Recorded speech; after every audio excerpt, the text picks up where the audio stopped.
What is happening, everybody? Welcome to episode number 29 of the Bards of Gaming podcast, where this week we are going to be sitting down and covering Tiny Tina's Wonderland, which, if you are not familiar, it is a spin-off from the Borderlands franchise that came out a couple of years ago. And I'll be honest right now, if you don't like this game, I don't blame you, but I do have a lot of good things to say about it. But before we get into the episode, I'm going to drop a little bit of an intro here. I don't have a whole lot to say, but I do promise comments. And the one comment that I got this week about Tiny Tina's Wonderland is from my buddy Aeon Driver, who says, "This honestly felt like just a breath of fresh air to a system that was getting kind of stale, or maybe I was just getting too tired of the Borderlands games altogether." And I get that. Listen, the Borderlands franchise was king. It was peak back in Borderlands 2. I understand that the pre-sequel, I've played all of them up to this point.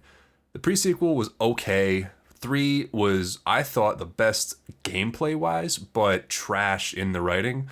And we're going to get into more details as we jump into the episode. This will be a solo episode today, so I'm going to be running out of breath, talking my ass off, and having fun talking about this game that I enjoyed.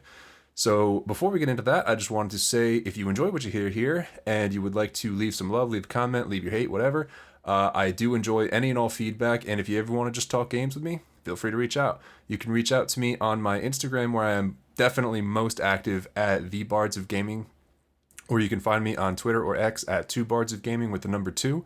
You can find links to all my socials as well as my email and some new merchandise and everything over at thebardsofgamingpodcast.com. And with that being said, let's jump right into it.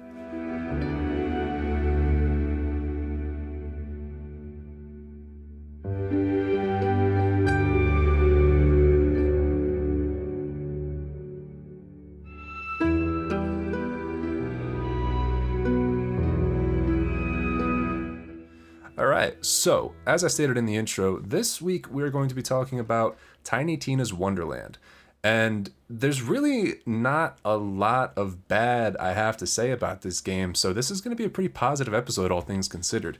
If I sound kind of tired, it is because I am. I apologize for any of those of you who are frequent listeners of the show, regular listeners who enjoy catching up with me every other week. This is a day late. I'm recording this a day after I was supposed to have this episode uploaded, and that is my fault. I apologize, but we're gonna have some fun here, I think. Hopefully, those of you who are listening to this episode have played this game, so you will understand what I'm saying. Otherwise, this game is gonna sound like a hell of a drug trip.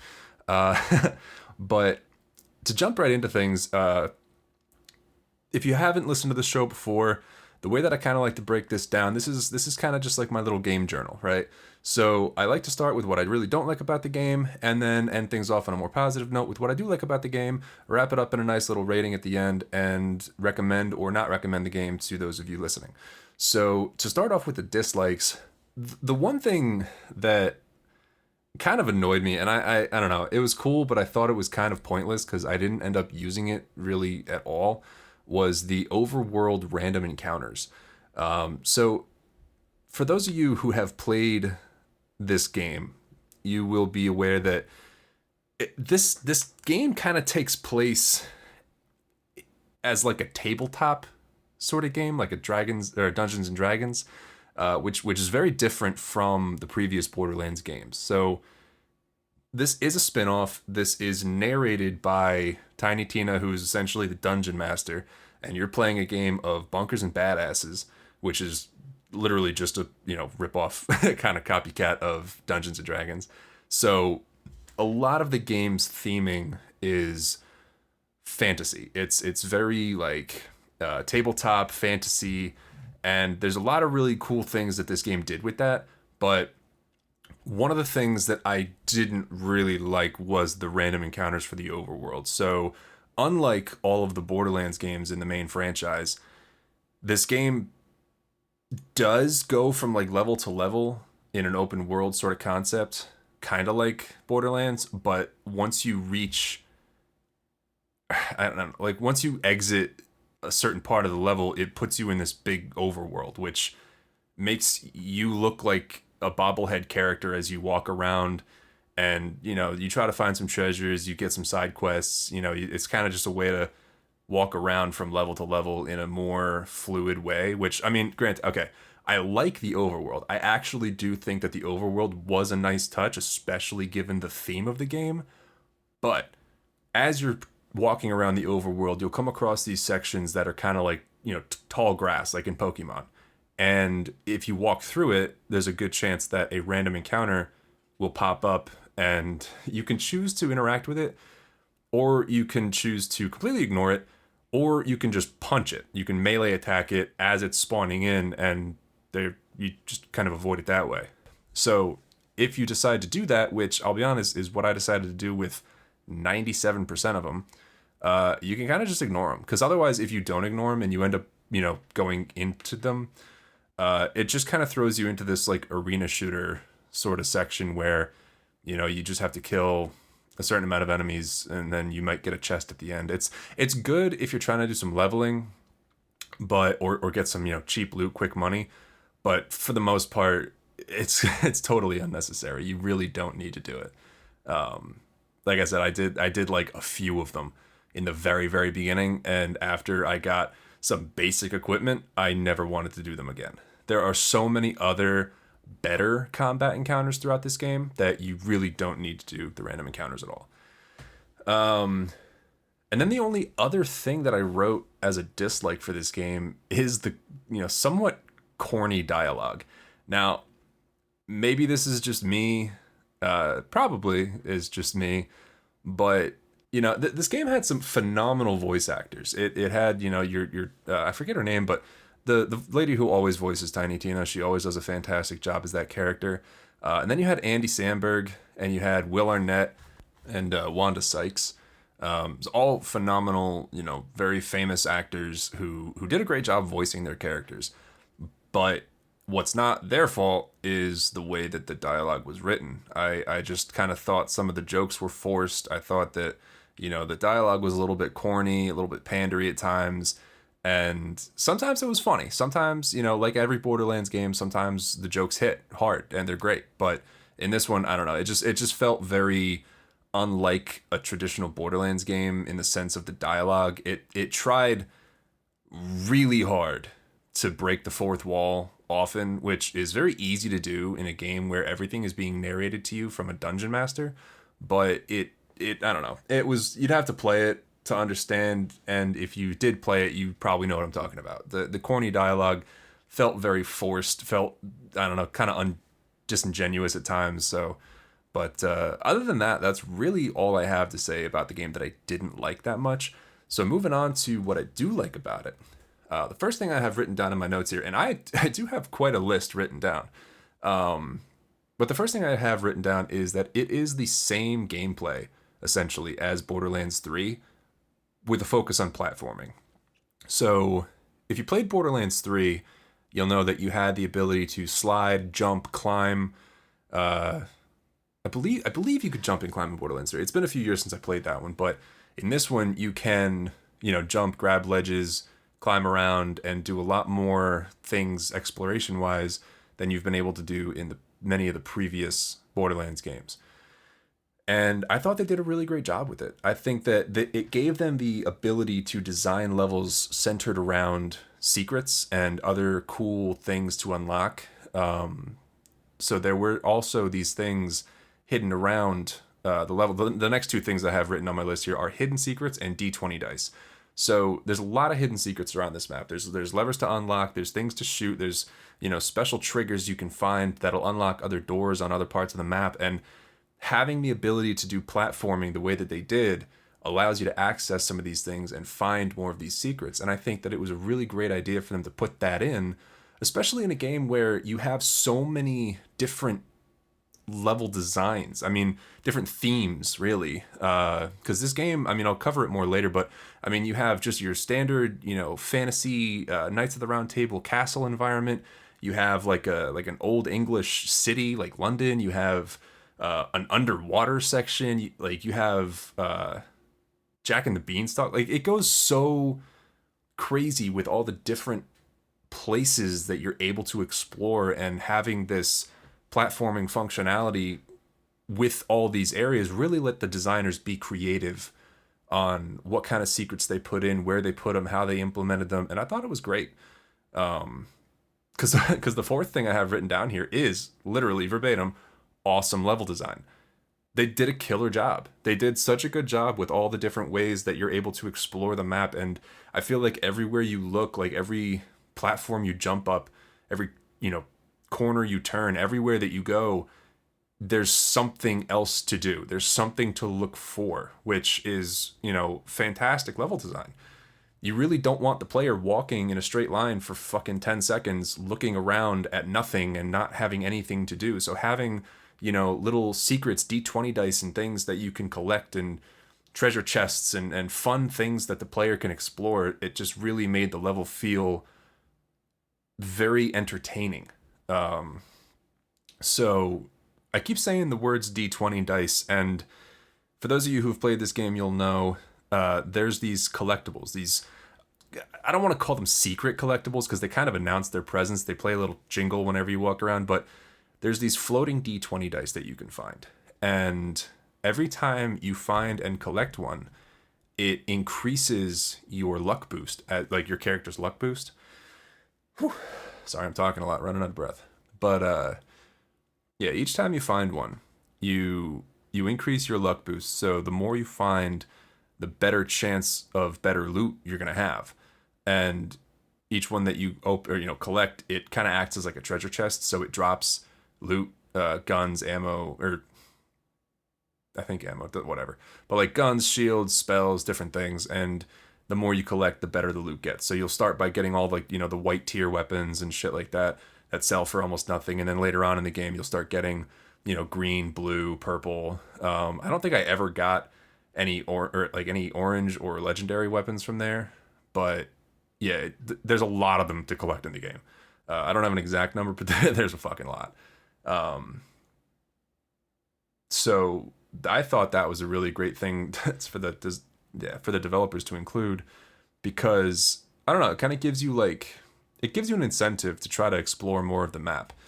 Because I mean, personally, the way that I've always played Borderlands games is because I just genuinely enjoy all the secrets that are laid out throughout them, all the Easter eggs. Borderlands have always been very heavy with Easter eggs, and you never know when, you know, there's going to be a sign on a building that says something silly from a movie or another game or whatever, or maybe it'll even reference a character from another Borderlands game. It's just, I enjoy finding that kind of stuff, and having a system or a mechanic with the D20 dice in place gives the player a reason to look around every corner and try to find everything. There are some fantastic character references and Easter eggs that I will jump into a little bit later on. But as you're exploring the map, I'll jump into the next.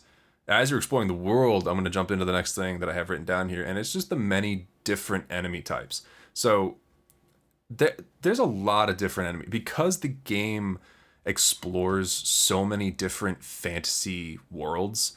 There's a lot of different kind of enemy types that they can create. Now, the same general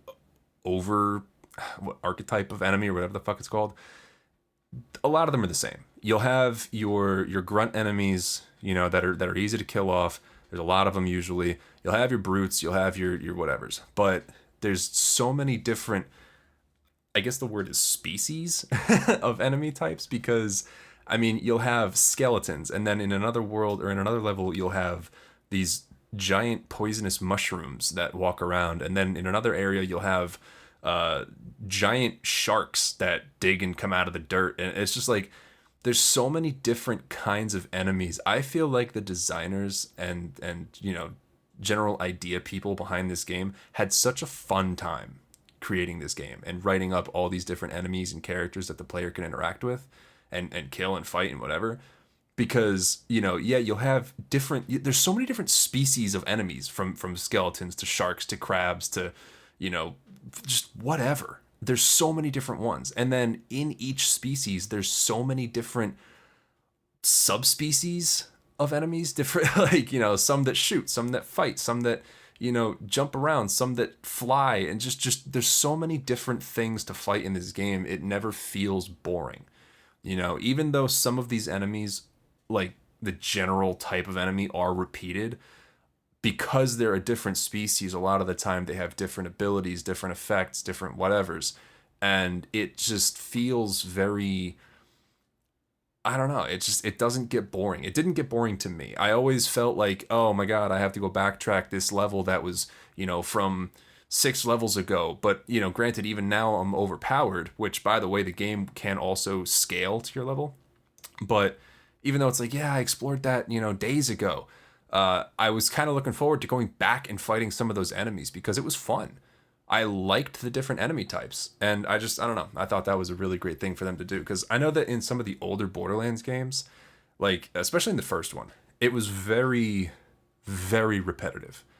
And you had very few different real types of enemies to fight in the first game. You had your psychos, and then you had your kind of military-esque, the lances towards the end. But there really wasn't a whole lot of diversity there. This game has tons of diversity in their enemy types, and I thought it was fantastic.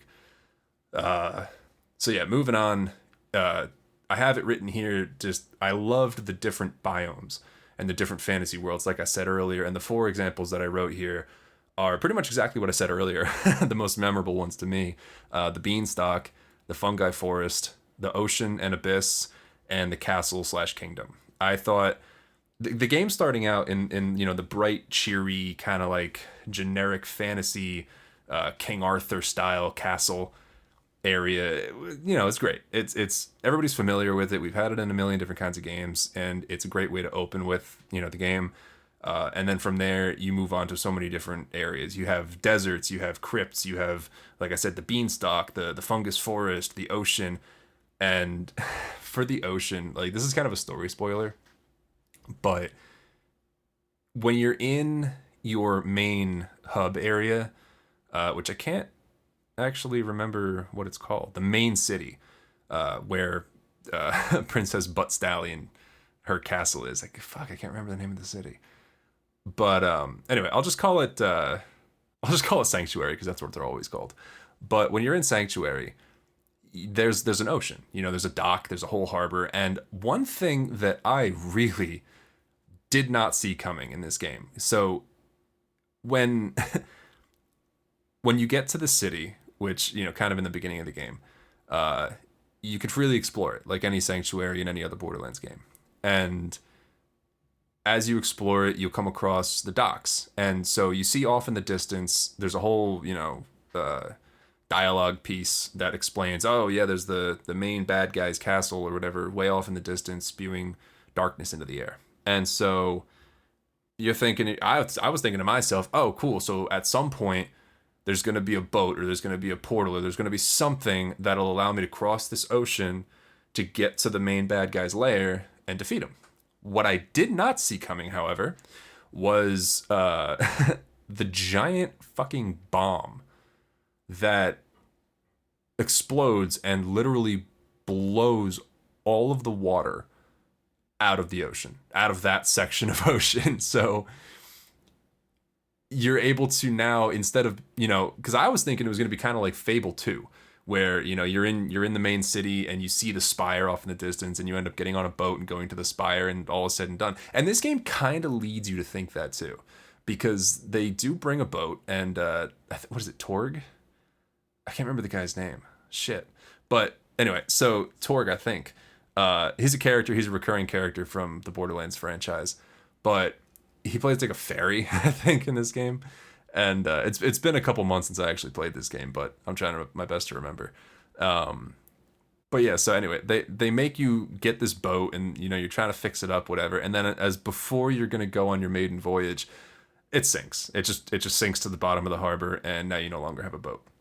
So Torg comes up with Plan B, where you basically get him a giant bomb, and he blows up the ocean, and now you're able to just literally walk from point A to point B, or point A to point like F, because there are so many other points on the way there as you walk through the ocean. So it literally adds a whole third of the game. Because if you kind of think of this game in 3 main sections, you have section A, which is like, the fantasy kingdom, the beanstalk, everything that you get on this, the first side of the ocean. And then there's, side C, which is the evil lair, the desert, and all those other sections across over there that you end up having to go get to and work your way to the lair from.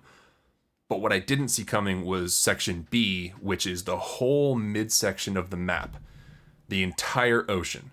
And it adds a massive section to the overworld, as well as many, many, many levels to be explored in the ocean and the abyss. So, excuse me, I gotta get a drink.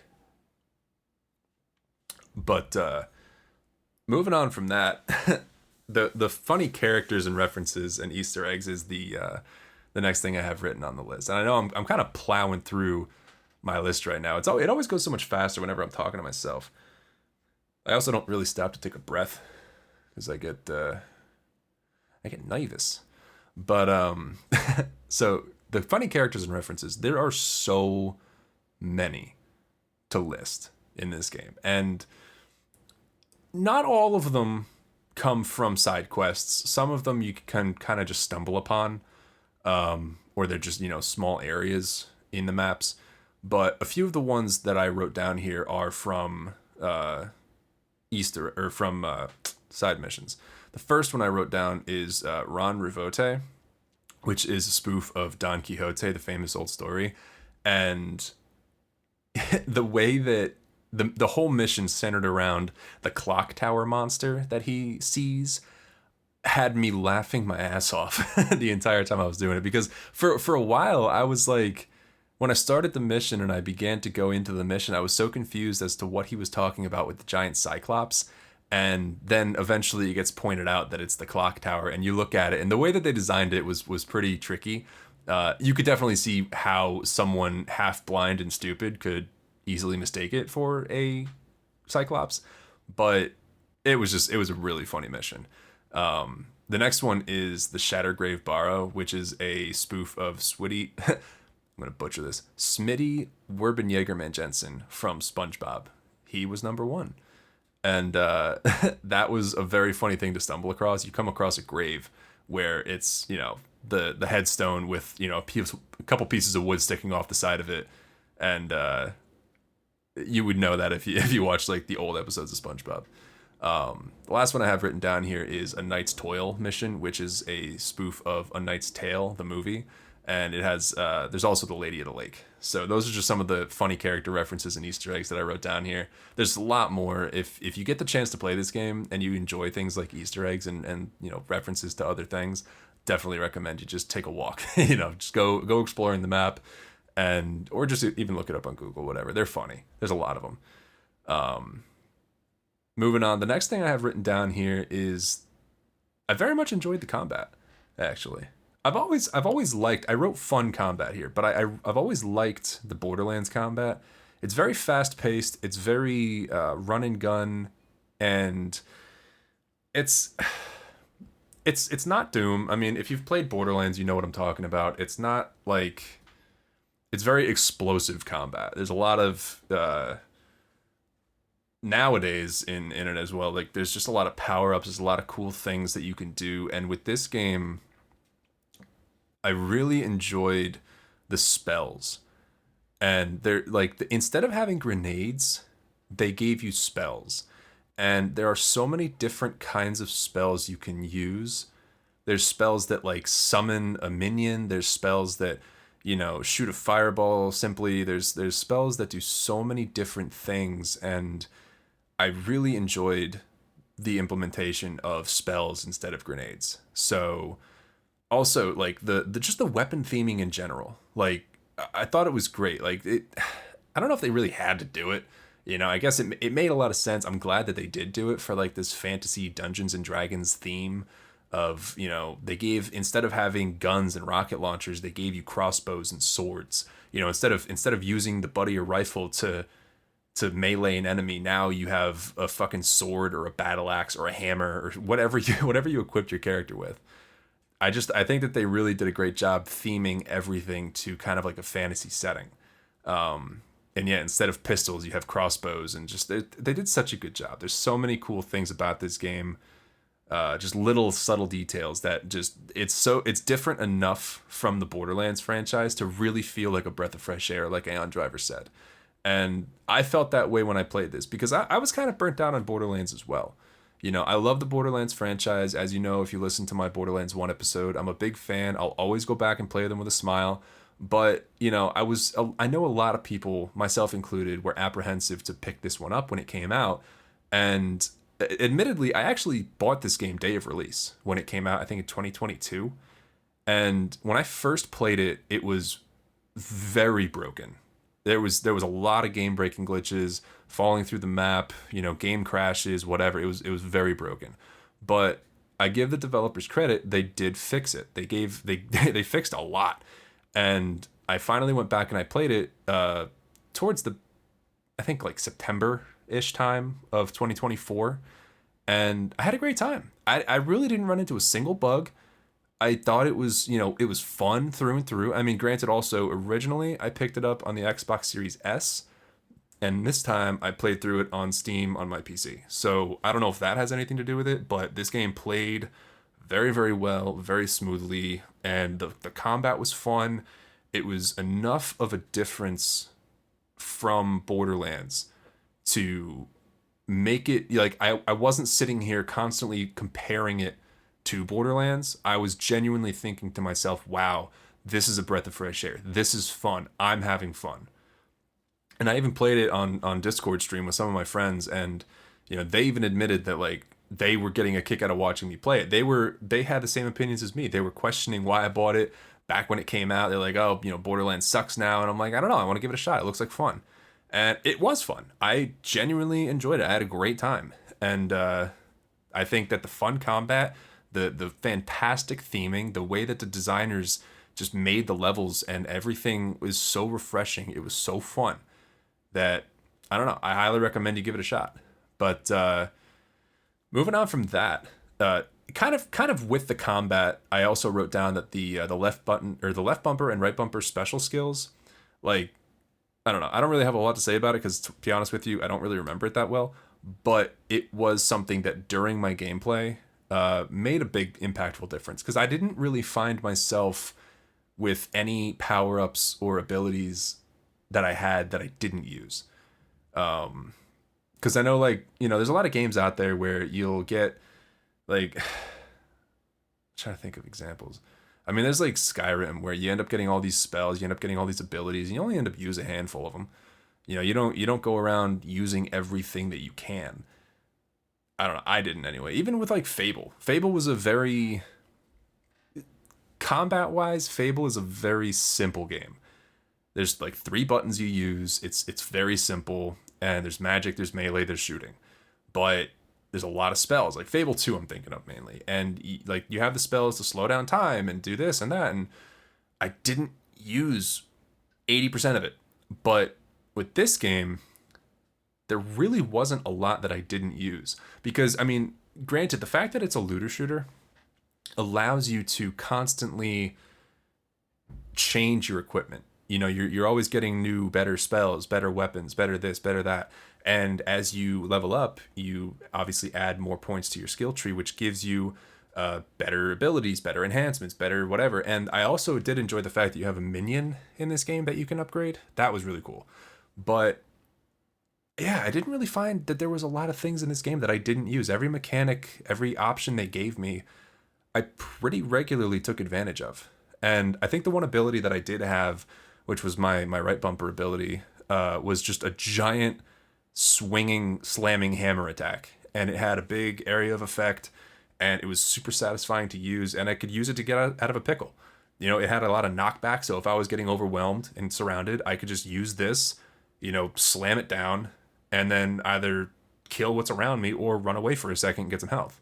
So it was, I don't know, very, very, very just well thought out, and what's the word for it? Not rewarding, but I don't know. That's just fun combat. I can't think of words right now. But yeah, that's going to kill me. I can't think of the word I was going to say. Shit. Anyway, to go back to the map and the overworld, I mentioned that I liked the overworld, and there's some reasons for it. Like the one thing I didn't like about the overworld was the random encounters. Everything else about it, though, I thought was very well laid out, very well thought out. And it changes. The more you play through the game, the more the overworld changes. And you'll know that because in the beginning, there's very little you can actually do. There's a lot of places you can't access, and you kind of like, I was thinking to myself, how do I get through this? But I'm just going to keep playing through the game and whatever. There's multiple things, multiple different mechanics in the overworld that you have to unlock or just progress through the story to be able to get to, which you do end up backtracking the overworld quite a bit. Once you reach the end of the game, you will end up backtracking quite a bit because... Okay, so I'm trying to think of where to start. The overworld shortcuts are probably the thing that you're going to unlock the most regularly and the soonest to the beginning of the game. And they pretty much are what they sound like. So you'll find, because it's an overworld, kind of like a Dungeons and Dragons theme, everything is miniature. You are a miniature statue making your way through this world, and you'll come across everyday house objects that look like, giant obstacles. So like at one point there's a giant Cheeto sitting on the middle of the map, and you have to, use some special skill or, unlock some special spell to be able to have Tiny Tina lift the Cheeto off, of the game board. It's funny. It's silly things like that. You'll find chasms and gaps that you're not able to cross, but you see stuff on the other side. So eventually, you'll unlock the ability to enter this dungeon, and as you make your way to the other side of the dungeon, you come out on the other side of that chasm, and now there's a bottle cap or a playing card or something that you knock over, and now you've created a bridge. So now you're able to cross that chasm at any time. You no longer have to walk through that dungeon in order to get back. So it's things like that that I thought were really well laid out and really well thought out. And the theming of it, once again, with the household objects, with the bottle caps and the cans and just the silly things that make the world feel so, fun. I loved it. I loved the overworld. Things like that for the overworld. But like I said, when you get to the end of the game, or as you're progressing through the game, you'll find certain barriers, magical barriers and things that, since the beginning of the game, you've not been able to get through. And once you unlock the ability to break through them at the end of the game, well, now you want to experience, what did you miss? So you have to walk all the way back. You're taking advantage of all those shortcuts that you unlocked, and you're walking all the way back. And as you're doing that, the random encounters get really, really annoying. Because every time you walk through, specific parts of the map, you'll know it. As soon as you start to, have to walk through some tall grass or walk through, a shady area or whatever, it's like, they're going to pop up. And if you don't hit that little bubble as soon as it pops up, it's going to come after you, and you're going to get sucked into a stupid fucking random encounter that's going to last you 3 to 5 minutes as you pummel enemies that are well below your level, just because, whatever. It's just the random encounters were annoying, but generally the overall level design was fantastic for the overworld. And there's also these statues that they're like shrines, kind of, and you have to find 4 shrine pieces in order to unlock the special, upgrade or whatever the hell it is for your character. So these different shrine pieces, or these different shrines, you'll unlock some and it'll be like, oh, this one will give you, better loot chance or better luck. And this one will give you more strength. This one will give you better, shield capacity, whatever. And so it's definitely, it incentivizes you to go and find all these shrine pieces to unlock these shrines. And the way that you do most of them is by unlocking, or breaking down certain barriers of the map. But most of them come from completing certain side dungeons that are completely optional. You don't have to go in them, but as you walk through the map, these doors will light up and you'll hear Tiny Tina announce, ooh, there's a dungeon. And so you'll be, you'll walk up to these dungeons, you go inside. It's usually like a 2 or 3 phase combat encounter that once you make it to the end of, you end up unlocking this shrine piece. And it's fun. It's just it's a fun side thing. Again, it's not required to be able to beat the game, because with any Borderlands game, you can kind of just you can level up and do whatever you want. You can grind levels by doing random encounters, or you can go unlock these shrine pieces and get that little bit of extra advantage. There's so many different ways. You don't have to do everything, but me myself, I've always been sort of a Borderlands completionist. This game, I actually had a lot of fun trying to complete. I did go for most content. I didn't end up doing everything. I didn't find every secret. I decided at the end not to go back into every single map and try to find every single D20, but I did like 95% of it. I did every side quest. I did not do all the DLC, and I'll get into why in a minute.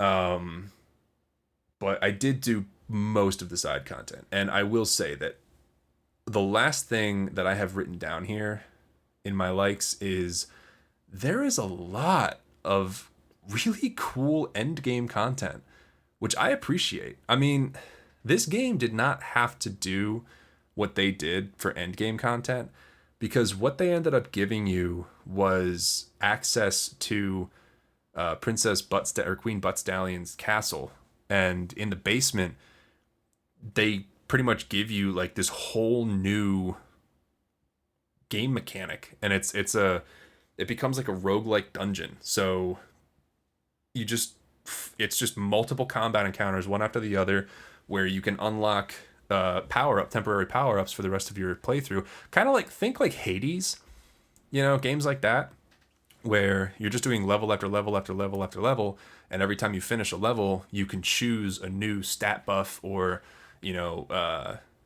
difficulty increase or whatever, and you make your way through like 10 combat encounters, and then you get a reward at the end. And it's really, I thought it was really cool. So they did a fantastic job with that. And of course, that style of gameplay, like the roguelike mechanic with the Borderlands combat and the Tiny Tina's combat, fucking recipe for success. It was fantastic. It was a lot of fun. I would not mind if they created a whole, like, I guess they're not called arcade games, but like an indie game of just that. If they made like an indie game that was just, roguelike Borderlands, I would play it. I would probably pay $20 for it. It's fun. I had a really good time. I did a lot of that end content actually, but I will say that is also what all of the DLC was. So if you're familiar with a lot of the Borderlands games in the past, Borderlands 1, 2, 3, and even the pre-sequel, the DLC was always something to look forward to. I think Borderlands has always had fantastic DLCs, but this game, that is the one place they fell short. I got the Pandora, or I got like the Legendary Edition of this game or whatever, and so I got all the DLC with it, and I played through a bunch of it. I was very confused as to what to do next, because after I beat the game and after I did, a few runs of the roguelike dungeon, I figured it was time to go explore the DLCs. And the combat sequences were cool, the level designs were cool, but I didn't really have any idea what my goal was. I didn't have any story direction, there wasn't any real clear, concise goal. And once I got to the end of the combat section, it kind of threw me back out into the overworld, where I was like, oh, okay, like, do I go do this again? Is there, if I go into it again, is there like a new level? Like, what's going on? So I would go up to the banner or whatever, the DLC entry point, and click it, and it would show, sure enough, there was a new like level 2 or whatever. I'm like, oh, okay, cool. So let me go into level 2 and see if there's a new story section or whatever, new map. And there wasn't. It was the same combat sequence over and over and over again, and I did it like 4 times, and it was the same thing again and again and again. And I kind of just said screw it, because it didn't give me anything fulfilling, and I didn't really enjoy having to do the same thing over and over and over again. So if they kind of, I wish they had followed the DLC layouts of the past and given like a whole new side story.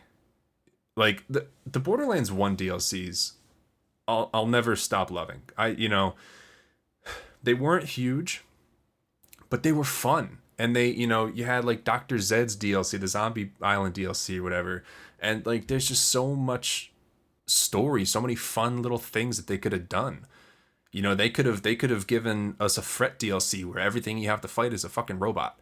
That could have been so much fun. It could have been, more story, more missions. I don't know why they didn't do something like that. Instead, they gave you more of these, roguelike battle arenas, and it just, to me, it was just more of the same. And I didn't enjoy that. I didn't bother to complete it, and if anybody out there actually spent additional money on these DLCs, I'm sorry. If you spent money on the game itself, like on Tiny Tina's Wonderland, great. It's a fun game. You probably had fun with it. I hope you did. I had fun with it. But if you spent money on the DLC, I'm sorry. That's really all I have to say about it. So to wrap things up here, I'm going to put a rating on this game and call it a day. So I will say, all things considered, I enjoyed this game. I had a really good time playing it, and enough of a good time that I decided to try and go for completionist. It's not like some of the other games that I've played, even recently, where I play them and I kind of just want to be done with them. Like you get to a certain point where the content stops being fulfilling. You stop running into new content. It kind of just becomes a grind, and you kind of just want it to be over. This wasn't like that. I had a really genuinely good time through and through until the end. There was really no pointless grinding. There was no, having to do the same thing over and over, except for, having to smack down those random encounters that were a pain in the ass. But all in all, I had a good time. And I'm going to give this game a generous rating. It deserves it. It's not going to be a perfect rating. It's not perfect game. But I think this game deserves a solid 8 out of 10. And that is my definitive rating for Tiny Tina's Wonderland. Is 8 out of 10. The only reason that it loses any points really is because of the random encounters, which were annoying. And the corny dialogue. It's like this game had a lot of really interesting characters, a lot of really cool characters, and not everybody overstays their welcome. I love Andy Samberg, but I think his character annoyed me the most. It's, again, not Andy Samberg's fault, but just, I don't know. Maybe it's just me being a little bit older, looking back and finding some of this dialogue a little bit cheesy, corny, whatever you want to call it. It wasn't pandery all the time, but there were parts of it that were kind of just like, whatever. And, but that's it. That and the DLC being the way that it was just didn't tickle my pickle, didn't rock my boat. But yeah, well, that being said, those are my thoughts on Tiny Tina's Wonderland. And if you enjoyed listening to this episode and hanging out with me for this little 43-minute rant, let me know. Leave me your comments, leave me your love, leave me your hate. I would love to hear from you regardless. If you have any critiques or criticism on how I can make the show any better, please, love to hear from you. Even if you want to just stop by, say hi, shoot me a message in my DMs or send me an email. You can reach me most easily on Instagram, where you can find me at The Bards of Gaming, or you can shoot me a DM or find me and follow me on Twitter or X at 2Bards of Gaming with the number 2. You can find all links to my socials as well as my email and links to new merchandise over at thebardsofgamingpodcast.com. So yeah, thank you very much, and I'd love to hear from you, and let's talk video games. So thanks. Have a good night.